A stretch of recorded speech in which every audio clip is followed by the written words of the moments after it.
Today, I would like to talk about covert narcissists and how they use language to manipulate you.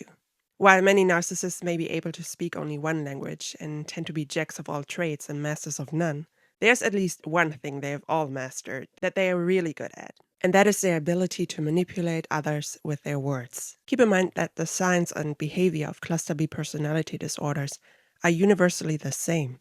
It almost seems like all narcissists are speaking a language of their own, no matter where you go. If they have nothing else of substance or longevity to provide, they just know using the right words at the right time will get them what they want. They're con artists or simply very good salesmen, with their talent to sweep you off your feet without backing up anything they've told you with one single action. They can sell you a dream, which quickly turns into a nightmare. And it all starts with the love bombing, where they use the right words at the right time to pursue and persuade you. They're very strategic that way. They know exactly when to text you or when to call you, when to speak and when to listen, what to say and what not to say. They are careful, at least at that stage of your relationship, because they fear their fake facade may crumble too early. They send you a long list of things they admire about you, which will be exactly the traits they will try to destroy. They confess their love and admiration for you in ways it sounds like they've stolen it from a poem or a love letter from Jane Austen's books. That is, if they find out you're the romantic and old-fashioned type who likes being treated like a lady or a gentleman from the 19th century. They will give you exactly that. Mind you, they usually text that kind of stuff nowadays, so I don't know how romantic that is for you if you truly think about it. Another thing you need to pay attention to is how they mirror your own words in the beginning. Some even mirror your dialect or accent if you have one. It's to make you bond with them, and I can give you a great example of that. I had met my narcissistic ex-partner at work, and before we met in private for the first time, we had been talking about the little differences between Europe and North America, because we were both Europeans living in Canada at the time. So I told him the story how one day I went to Denny's restaurant, and the waiter asked me how I wanted to have my eggs with my order. I was pretty confused by that question and simply said, cooked? But they have so many ways to cook an egg in North America. I found it pretty overwhelming, and to this day I think I still haven't figured it out. So when the narcissist and I basically had our first date, I was at Denny's again. And by the way, I didn't even know this was a date in the beginning. I thought I was just meeting him so he could learn more about my job that he was interested in, which he strategically maneuvered me away from. Anyways, we were at the restaurant, and as the waiter took his order and asked him about how he wanted his eggs, he mirrored what I told him days before and said, cooked, giving me that smirk so I would pick up on his joke. I had thought it was funny at the time until I realized this was a form of mirroring, plus the fact that he wasn't very nice to the waiter. You'll also see the love bombing at the workplace a lot, when you get all these compliments for the hard work you've done. But then you won't get the promotion or never hear from them again. They just want you to keep working for it. As you may already know by now, I work in the entertainment industry, and let me tell you, our industry is full of these shallow niceties, until someone flips on you for some minor reason or no reason at all. The inconsistency ultimately exposes them. They want to keep things lighthearted and have a good time, but you can't really make stable and long-lasting friendships in an environment like that. And also be careful if their only agenda is just getting a new job through your recommendation. Or as I tend to say, just being nice doesn't do the job. What else do they bring to the table? Nowadays, and I think this may be a generational thing, people are so quick to bond, compliment, and love bomb you without even really knowing each other. But in the end, it's like out of sight, out of mind, until you see them again. And by then, they have most likely found somebody else to talk to. It's really awkward in a way. I want to blame it on social media too. Things have simply become too casual in the way we treat and talk to each other these days. It's all about momentary gain, instant gratification, entertainment, and surface-level communication. Not about a genuine, deeper interest or connection with the other person, and not for the long term anyways. Next, and this is something that has become a major red flag to me because I've heard this quite a few times from different narcissists. They like bringing up the 5 love languages very early on to better manipulate you and give you what you need. These include words of affirmation, quality time, acts of service, receiving gifts, or physical touch. And when I say early on, I mean you're not even at a stage in your relationship yet where this should be of any of your concerns. not even official. Because here's the thing. If you get to know somebody, you really get to know them over time. What they like and dislike, what their needs are, your similarities, quirks, and differences, the pros and cons, stuff like that. It's something you will explore together. I didn't even know what the 5 love languages were until he brought them up. You don't just interrogate someone to make sure you'll meet their every need in the love language department. Your instincts and time will tell if you're a good match or not. But with a narcissist, it feels like you're checking boxes and then sign a deal with the devil as they lay out their expectations in front of you. And usually people have like 1 or 2 love languages. But when it comes to a narcissist, you need to make sure you cover all 5 of them. Meanwhile, they will stop giving you exactly what you need the most as a means to devalue you. If your love language is physical touch, for instance, they will stop to hug or kiss you, or won't get intimate with you anymore and starve you of your needs. But dare you not one time not giving them what they need because you're so exhausted all the time. Truth be told, I wouldn't be surprised if a narcissist had 5 different affairs, each supplying them with one specific love language at a time. Number 3. Narcissists love using fancy words. Some you need a dictionary for to even understand what they try to confuse you with. They want to appear superior, more intelligent, or of higher status due to their insecurities and constant need to compete with other people. But it doesn't matter how well they are able to articulate themselves if they have accomplished nothing else in their lives. And that's what they want to distract you from. They want you to not even dare to challenge them, hoping you believe just because they are so much more eloquent, they must be more educated and accomplished than you. But usually that's not the case. You see this in a lot of activists out there who seem to be fighting for some major cause, while all they want is to be rebellious, yell and scream, get enough attention, or want things their way. It's very common in the workplace where there's a hierarchy system among academics or politicians, while the latter should be the ones using simple language to be understood by everyone when speaking to the people of their country. In other words, many narcissists talk the talk, but they don't walk the walk. It's nothing but hot air. Which leads me to my next point. They not only like using fancy and unusual words, but also correcting your language while doing so. I was talking about a roommate I had many years ago in another podcast I will link in the description below. The same guy recommended the book How to Win Friends and Influence People to me. If that isn't every narcissist's Bible, then I don't know what is.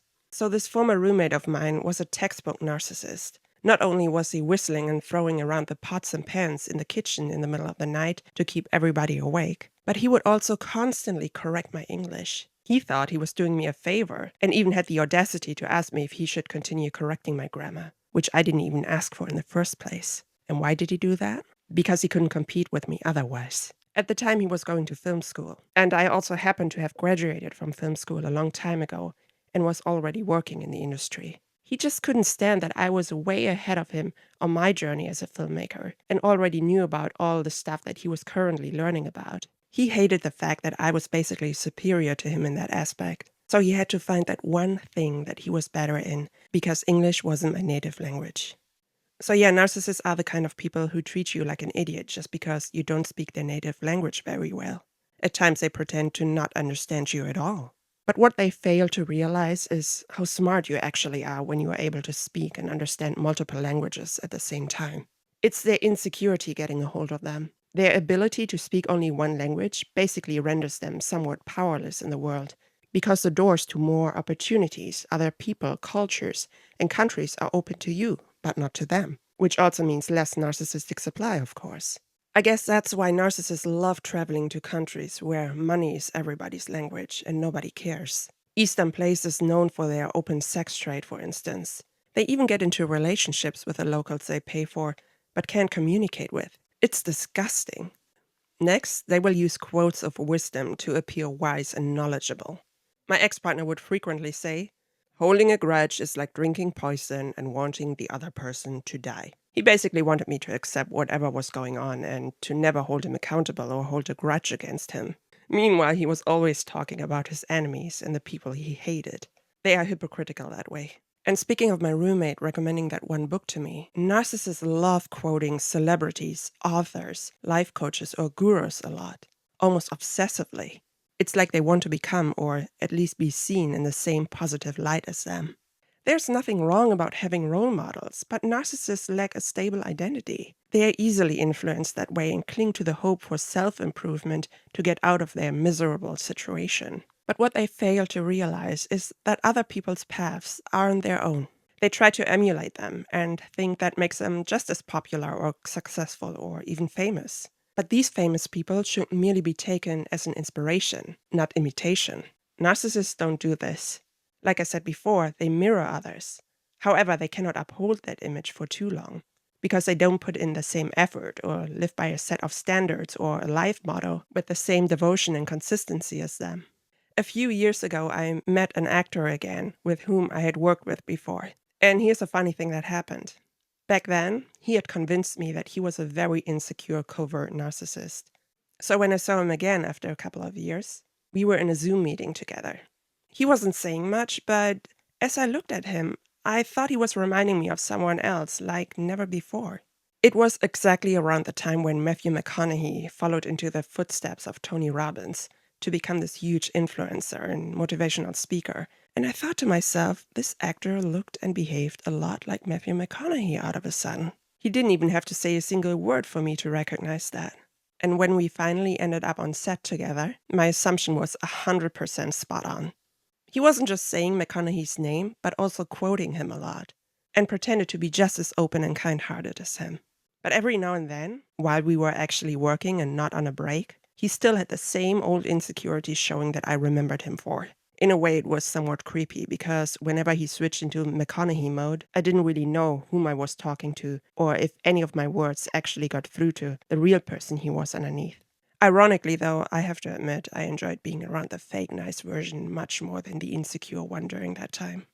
You will notice a similar behavior among influencers a lot, or even here on YouTube, where people mirror others' styles of presentation or content. Sure, we survivors who create awareness of narcissistic abuse also cover similar or the same topics, because we've all gone pretty much through the same experience. But those who remain authentic in their delivery talk a lot from their personal experiences and are not just mere copycats or deal with generalizations. Most of my content, for instance, is based on personal experiences that I've had, because otherwise I wouldn't be able to talk about any of this. I think narcissists are so bizarre, you can't even make this stuff up. So yeah, in summary, narcissists like copying others for their personal gain, impression management, or simply to impress others. All of the aforementioned uses of their language are usually noticeable very early when you get to know a narcissist. And once they got you hooked in a serious commitment with them, which could be an intimate relationship, friendship, or even a job, that's when the psychological warfare begins. Enter the devaluation phase.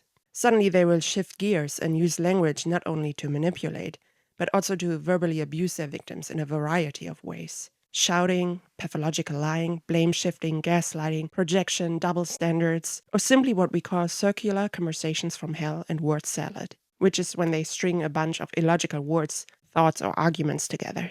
Narcissists tend to use a lot of rhetoric, to the point it's nearly impossible to listen, let alone win an argument with them. They basically try to twist your brain into a pretzel with their words, and that's what it feels like. The first weeks after I had left my abusive relationship, I had such severe headaches. I could literally feel how my messed up and traumatized brain was untangling and rewiring itself back to normality. The most discussed topic with the narcissist was probably your relationship itself. They usually keep you up all night to have these important conversations, because when you're tired, you can't think straight and process all of their word salad properly. Every time you exit a conversation like this, thinking you finally found an agreement or a solution to a problem, you suddenly snap out of all the gaslighting they've just put you through and think to yourself, what the hell has just happened? And you just continue where you've always been. Narcissists may bring up your past mistakes to distract you from their own in the present. They may come up with excuses and act like the victim of their childhood or a past relationship. They can be very condescending and patronizing. Or they use a lot of generalizations, as in, you're always doing this, whatever this is. Another thing they like doing is to switch masks and change the context of your conversation mid-sentence. You don't even know what you're talking about anymore. At times you wonder if they are schizophrenic or simply jump into another character with a whole different problem. You find yourself explaining normal human behavior to them and under tears try to make them understand your point of view, only to find yourself apologizing again for absolutely nothing at all in the end. They are so diabolic during these conversations from hell You can literally see their eyes go black and their face deforming into the devil. Sometimes their voices get really squeaky, like those of psychopaths you've probably heard in a movie before. Now be careful. Sometimes they are avid listeners only to gain intel they will later use against you. They seem caring, diplomatic, or empathetic even. You do the majority of the talking, explaining, pleading, expressing your feelings, hurts, hopes, fears, doubts, and concerns. You lay out all your vulnerabilities, and the minute you turn around, they are just going to do the same old thing again, with even more ammunition to their avail. Another red flag you will notice is that narcissists tend to dissect every single word of yours. This is especially the case when you both find yourself scrolling through old text messages to look for evidence, explanations, or justifications. They will take apart every sentence you've ever said or written only to distort or take them out of context. There's simply no winning with them. One thing my ex-narcissist used to do was to avoid using proper punctuation in his text messages. So the meaning of his sentences wasn't always clear to me. And when I responded, he would say, "This wasn't a question. Do you see a question mark?" Or, "Why didn't you use an emoji?" when he intentionally misinterpreted my texts. It's just another way to confuse and gaslight you, or to make you feel bad for assuming something else, even though you were right. That's how they control your conversations, or even the way you're supposed to express yourself. I've always called this walking on eggshells with words. At times I wished he had provided me with a script each morning, so I would have known exactly what to say or how to act throughout the day to not upset him. Strangely, they are quite capable of writing with perfect grammar and punctuation every time they love bomb you, only to impress you again. They love those mind games, don't they? Beware when they say, "I may have misunderstood you," after just another senseless and heated argument. And avoid texting with them if you need to discuss something serious at all costs. While texting does give you evidence and a paper trail, the lack of subtext, tone, and gestures will only make your thumbs bleed. So if you catch yourself constantly scrolling back to old text messages, looking for evidence, or simply to refresh your memory, you're most likely dealing with a manipulator. Remember, we live our lives going forward, not backward. We shouldn't live our lives dwelling on the past, but with a narcissist you often will. My last point is something narcissists use that is not often talked about. It's called dog whistling. I've talked about dog whistling in another podcast before, and I will also put the link in the description below, in which I give a real-life example I've once observed in a department store. They're basically programming a victim to respond to certain sounds or words only the victim is familiar with. That way, narcissists can control or abuse their victims covertly in front of others or in public places when uttering a specific trigger word or making a specific trigger sound that only the victim will recognize, like a dog reacting to a dog whistle, hence the name dog whistling. For instance, the narcissist may constantly tell you how terrible your cooking skills are and say that you can't even boil water. And later, you find yourself at a restaurant with a couple of friends or family, and the narcissist will use the exact same words to criticize the chef. But that remark is covertly aimed at you, without the others noticing. So yeah, these were 8 ways how covert narcissists manipulate and use language to abuse their victims. And if none of their words do the trick for them, then their silence definitely will. Thank you very much for listening, and have a great day.